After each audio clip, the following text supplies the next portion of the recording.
রাতের খাবার খেয়ে খানিকটা বিছানায় মোড়ামুড়ি করছিলাম। হঠাৎ স্ত্রী ঘরে ঢুকে মোবাইলটা আমার দিকে এগিয়ে দিয়ে বলল, এটা তোমার কলেজের ফ্রেন্ড না, যার প্রেমে ছ্যাঁকা খেয়ে তুমি ব্যাকা হয়ে গিয়েছিলে? আমি কোনো উত্তর না দিয়ে মোবাইলের স্ক্রিনের দিকে তাকালাম। স্ক্রিনে একটা হাস্যোজ্জ্বল মেয়ের ছবি ভেসে আছে। বললাম, ছ্যাঁকা খেয়ে ব্যাকা হতে যাব কোন দুঃখে? ভালো লাগতো তাই প্রপোজ করেছিলাম। তার ভালো লাগেনি তাই সে একসেপ্ট করেনি। বউ বলল, এখনো তো দেখছি মেয়েটা তোমার ফ্রেন্ড লিস্টে আছে। বললাম, কয়েক মাস আগে সে নিজেই রিকোয়েস্ট পাঠিয়েছিল, কলেজ ফ্রেন্ড হিসেবে একসেপ্ট করেছি। আর তাছাড়া এখন তো আমাদের দুজনারই বিয়ে হয়ে গেছে, সংসার করছি দুজনেই। তাই এতদিন পর হঠাৎ তাকে নিয়ে পড়লে কেন? এই তো তোমার সেই কলেজের ক্রাশ, তাই না? মেয়েটা মনে হয় দেশের বাহিরে থাকে, তাই না? শুনেছি বিয়ের পর স্বামীর সাথে লন্ডনে থাকে, তো কি হয়েছে? স্ত্রী হালকা হেসে কাটা গলায় বলল, কি কপাল মেয়েটার, ওর টাইমলাইনে দেখলেই চোখ জুড়িয়ে যায়। স্বামী পরিবার নিয়ে বেশ সুখে আছে। আর আমার কপাল দেখো, বাবা দেখে শুনে একটা বান্দরের সঙ্গে বিয়ে দিয়ে দিয়েছে। দেশের বাইরে তো দূরের কথা, আজ অবধি সাজে কেমন সেটাও নিজের চোখে দেখা হলো না। স্ত্রী একরাশ অভিমান নিয়ে ঘরের লাইট বন্ধ করে পাশ ফিরে শুয়ে পড়লো।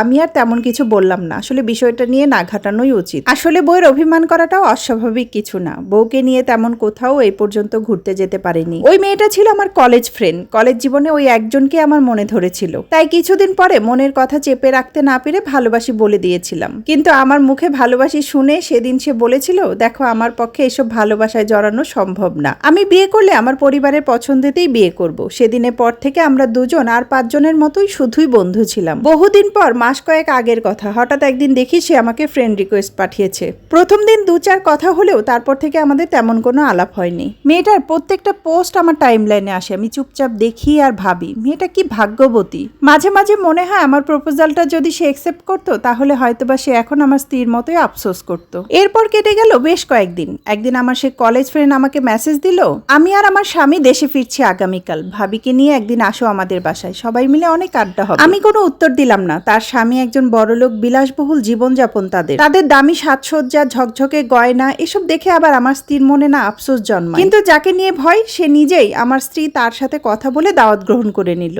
রাতে বাসায় ফিরে দেখি সে রেডি হয়ে বসে আছে। আমি বললাম, আজকে না গেলে হয় না, শরীরটা অনেক ক্লান্ত লাগছে। বললো, আমি তো কিছুই রান্না করিনি আজ, রাতের খাবারটা সেখানেই খাবো।